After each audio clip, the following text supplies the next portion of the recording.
very much. Since the deep economic dive in 2008, 2009, people like me in the investment business have become increasingly focused on searching for canaries in the coal mine, the early warning signs of the next downturn or a future financial crisis.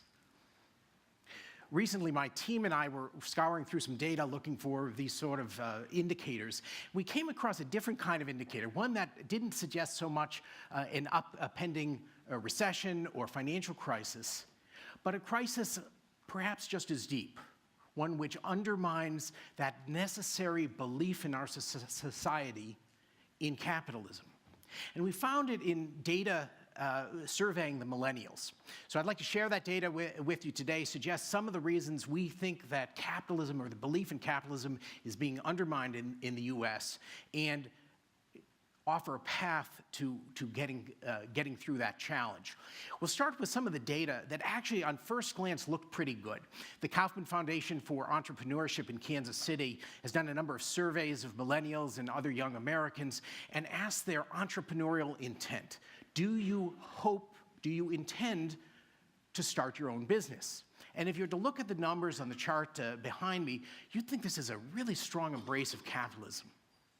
And a strong embrace in areas you might not even expect. If you look at the bottom line, that's the survey results for African Americans. More than 60% of surveyed young African Americans say they intend to start their own business. This sounds great. But something didn't ring quite true. And again, I'll focus on the experience of the African American community. The chart on the left shows the Kauffman Foundation's Entrepreneurship Index, a measure of actual entrepreneurial activity by ethnic group. And the same African American community whose youth state that they intend to start their own business come from a community where entrepreneurship is not very embedded, whether through socioeconomic conditions, educational challenges in the community, family challenges in the community, lack of access to capital, lack of role models. Something doesn't fit here. So we're going to offer today an alternative explanation of what's going on in these survey results and the attitudes of millennials towards capitalism. Our belief, and I'll show some additional evidence for this, our belief is that this entrepreneurial intent, as stated by millennials, that they want to start their own business, is really a statement that says, I see no future in corporate America. I see no way forward in the economy as it's arranged today. And that's a very different message. And it's not just a message in groups, demographics that might be classified as socioeconomically disadvantaged. It permeates the United States. We looked on the other end of the spectrum, those who would be included perhaps in more privileged groups. We looked at a career experience from Princeton University, the chart on the right. That declining trend line shows participation in Wall Street. Now, Wall Street obviously is not the sum of capitalism, but it's very much the public face, and we're going to argue that investing is the fuel for capitalism. And there's been a sharp decline in participation by a socioeconomic elite. The clincher for us, what really drove home that this is a message from millennials that's a challenge to capitalism and not an embrace of capitalism, was this survey. When asked what sort of form of economic organization would you prefer, millennials said 42% preferred socialism. Now, a small majority, 52%, still prefer capitalism, but 42% preferred socialism. Now, if you're like me, deeply personally and professionally invested in a capitalist system, this would be very troubling indeed. You might take some comfort in another survey result, which went to those same group and said that only 16% actually understand what socialism is. Phew. I'm going to argue that maybe millennials don't really understand what socialism is because they also don't understand what capitalism is. And one of the reasons that they don't understand what capitalism is because Wall Street, over the last couple of decades, has conflated, has confused investing and speculating. I'm going to start out with a working definition of capitalism. Didn't come from Wikipedia, didn't come from a textbook. I made it up. It may be good, it may be bad. You may agree or disagree, but I think it's a decent place to start. Capitalism is the system of economic organization by which you and I are trying to make lives better for ourselves and our family by offering a good or service of value to others. Let me repeat that.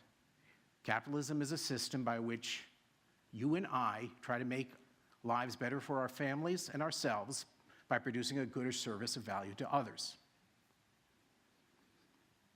Investing is the fuel for that system. When you own a share of stock, you stand side by side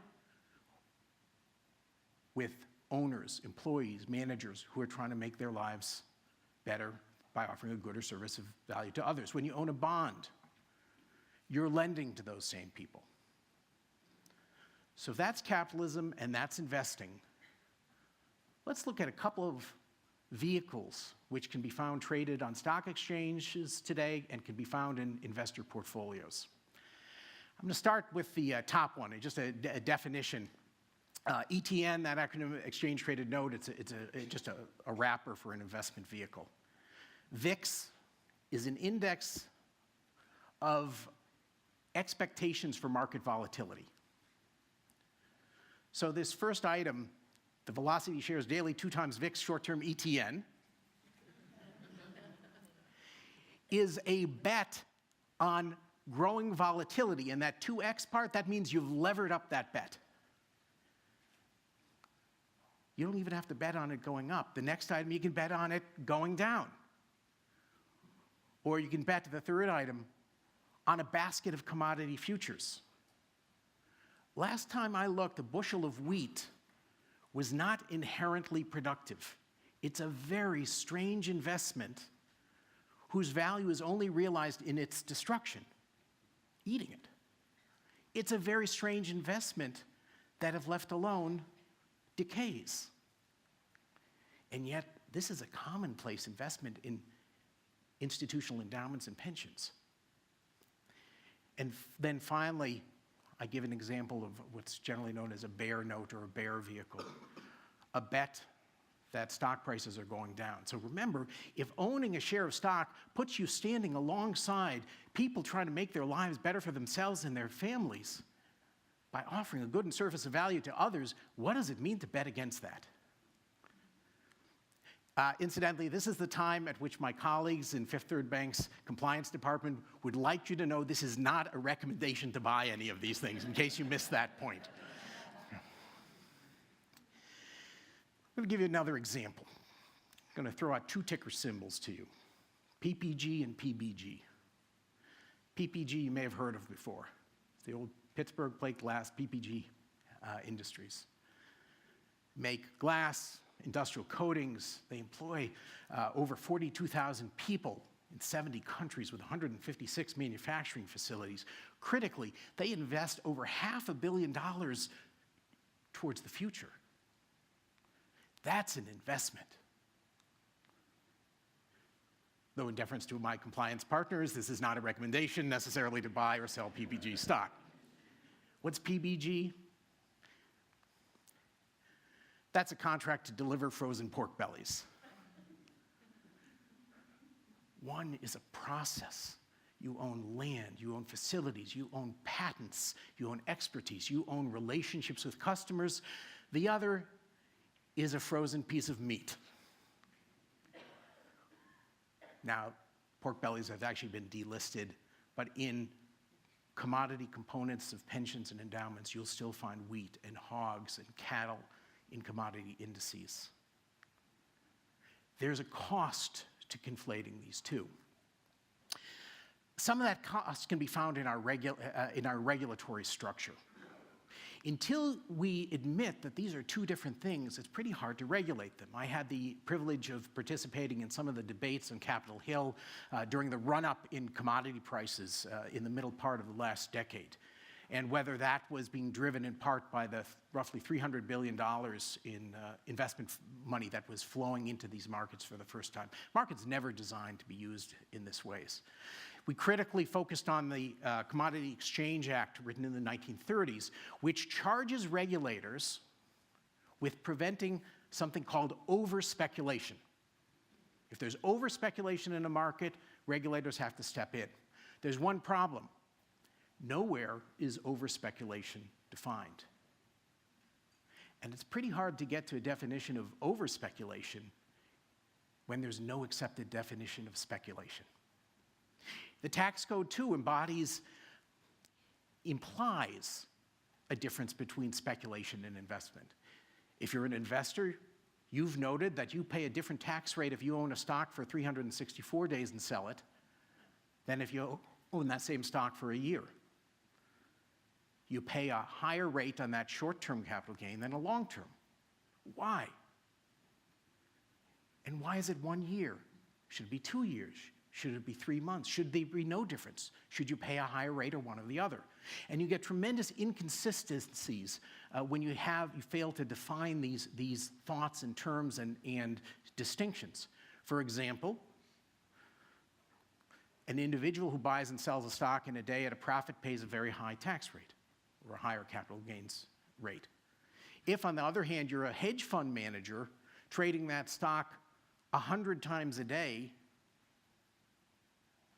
the income you derive from your portion of that gain, of managing that gain, is taxed at the lower tax rate. There's just a consistency factor here. And finally, I think there are also ethical considerations. When you use markets in ways that they were not intended to use, you try to treat speculative markets as investments, there are other costs. This is by no means an issue which has been decided in the investment industry, but certainly during the run-up of commodity prices, a number of very prominent NGOs argued that Wall Street investment flows, or investment flows in general, into the commodity markets were placing a terrible burden on the least advantaged in the globe. When you run up a stock price and investment price through some sort of bubble or excess enthusiasm, you may be misallocating capital in the economy to a minor degree, but the costs are fairly low. When, on the other hand, if it is true, which is not decided, but if it is true that investment flows drove up the price of fuel and the price of food, those living on the margin in the globe froze or starved. We need to think about this. Like some of the other speakers, I'm going to provide my last slide. It will be an audio-visual extravaganza. Wow. This is a picture of the Trump casino in Atlantic City that recently went under and closed, throwing over 1,000 people out of work, adding yet another weight of misery onto the Atlantic City economy and its residents. Bring this up because the bigger issue, yes, we need to define speculation and distinguish it from investing because it will give us better regulatory structure. It will give us a better tax structure. We need to address the ethical concerns. But there's a broader argument. The political economist Susan Strange wrote a book in 1986 called Casino Capitalism, where she presciently warned about risk or excessive risk appetite among the nation's financial institutions. And I think that's just one subset of this failure to distinguish speculation from capitalism. But more broadly, if we create this broad sense, we don't distinguish between capitalism and investment, we create this speculation and investment, we create this casino capitalism. And in this kind of casino capitalism, we drive away good choices. We misallocate resources. We create a world in which or an economy in which only the dealers make money. They attract employees whose morality is defined by profitability. And the only stakeholders in the system are the inveterate gamblers. We drive the millennials and future generations away. We drive a divide, create a divide between them and the very real benefits of real capitalism. And like the millennials' view of socialism, we may not really understand what the alternative is, but increasingly it will look better, and we can do better. Thank you.